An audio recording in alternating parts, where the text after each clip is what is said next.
أعوذ بالله من الشيطان الرجيم بسم الله الرحمن الرحيم. ہمارے استاد سے ان کی عمر تقریباً جب میں پڑھتا تھا تو تقریباً میرے خیال میں کہ 90 سال کے قریب تھی، لیکن ماشاءاللہ صحت مند تھے اور چہرے پہ نور تھا، سارا دن حدیث پڑھاتے تھے. بس بیٹھے ہیں نا فجر کی نماز پڑھ کے تو ٹھیک 12 بجے چھٹی ہوتی تھی اور 12 بجے کھانا کھاؤ، 1 گھنٹہ لیٹ جاؤ، ظہر کی نماز پڑھو، پھر سبق شروع.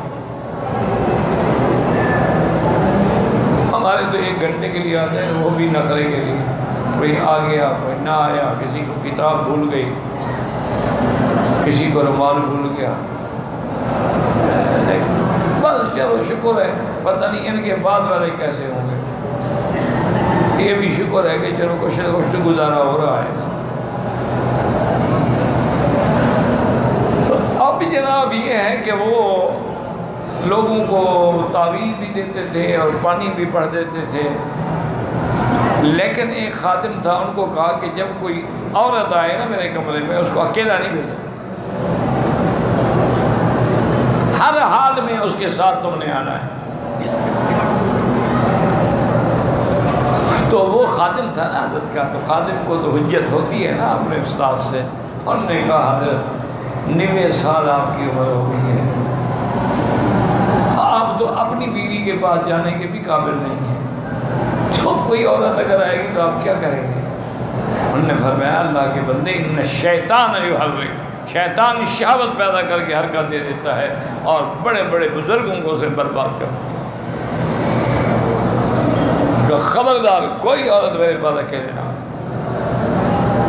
یہ فتنۃ النساء. اسی طرح ایک بہت بڑے عالم نے لکھا ہے کہ شیطان کا بھی فتنہ ہے اور عورت کا بھی فتنہ ہے. تو قرآن یہ کہتا ہے کہ ان کیدکن عظیم. یوسف علیہ السلام کے بارے میں جب اس کی بیوی نے ساری گیم کھیلی نا جی، کہ دروازے بند اور یوسف علیہ السلام بیچارے اکیلے اندر قید کھڑے ہوئے ہیں، سب نگرانیوں کو خادماؤں کو حکم ہے کہ کوئی دروازے پر ناک بھی نہیں کر سکتا جب تک میں خود نہ نکلوں.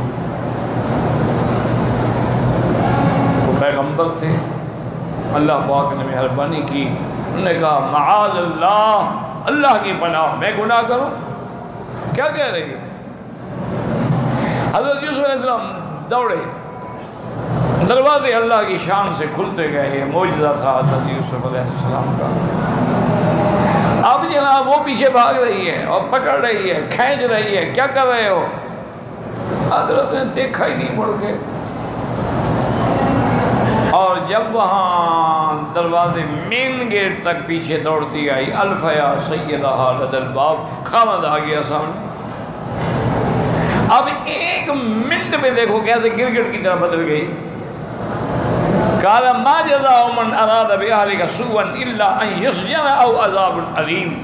کہ عزیز اس بندے کی کیا سزا ہے جو تیری بیوی پر ہاتھ ڈالے، اس کی عزت سے کھیلنا چاہے، اس کو جیل میں ڈال دو یا عذاب دردناک دو کہ اسے مجھ پہ ہاتھ ڈالا.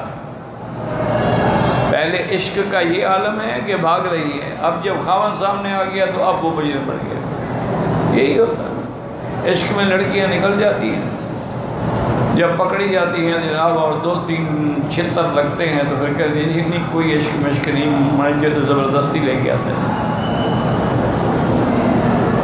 یہ آج بھی یہی ہو رہا ہے، 1 منٹ نہیں لگاتی انکار سے. میں کہا یہ تو میں نے اس کو کبھی دیکھا نہیں، کیسا عشق ہے، وہ زبردستی لے گیا تھا. تو بہرحال تو حضرت نے جب تحقیق کی تو مجرم بیوی نکلی، تو انہوں نے اس وقت کہا کہ ان کیدکن عظیم، کہ تم عورتوں کا جو مکر ہے نا وہ بہت بڑی بلا ہے. یوسف اعرض عن ھذا، یوسف جاؤ چھوڑو اس کو، دیکھو اس مسئلے سے بھی منہ پھیر دو. اور اس سے فرمایا کہ واستغفری لذنبک، اپنے گناہ کی معافی مانگو، انک کنت من الخاطئین، تم مجرم ہو. یوسف علیہ السلام مجرم نہیں. تو اس لیے علماء نے فرمایا کہ عورت کا مکر عظیم، بہت بڑا، ان قید شیطان کان ضعیفا، شیطان کا مکر کمزور ہے، تو عورت کا مکر تو شیطان سے بھی بڑھ کر ہے۔ ایک بزرگ نے بڑی اچھی تعبیر کی، میں نے کہا حضرت یہ کیسے؟ انہوں نے فرمایا دیکھو اگر شیطان اعوذ باللہ من الشیطان الرجیم پڑھو تو بھاگ جائے گا کہ نہیں؟ بھاگ جائے گا۔ انہوں نے کہا جب تم اللہ اکبر کہو گے بھاگ جائے گا؟ بھاگ جائے گا۔ لا حول ولا قوت الا باللہ العلی العظیم پڑھو تو شیطان ہٹ جائے گا کہ نہیں؟ کہ ذکر اللہ خالصا، جب ذکر اللہ کرو تو شیطان بھاگ جاتا ہے، اور جب ذکر چھوڑ دو تو پھر دل پہ آگے بیٹھ جاتا ہے۔ انہوں نے کہا یہ بات ٹھیک ہے ٹھیک۔ انہوں نے کہا عورت کے لیے تم 100 دفعہ اعوذ باللہ پڑھو وہ نہیں بھاگتی، وہ گلے میں پڑی ہوئی بلا جو ہے نا لاکھ لاحول پڑھتے رہو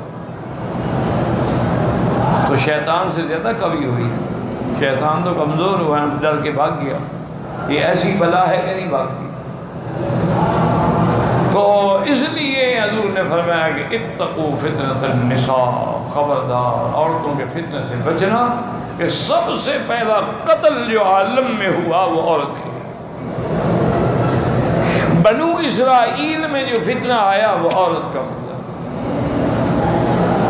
سرکار دو جہاں پر جادو کرنے والی عورتیں تھیں، لبید ابن عاصم کی بیٹیاں تھیں۔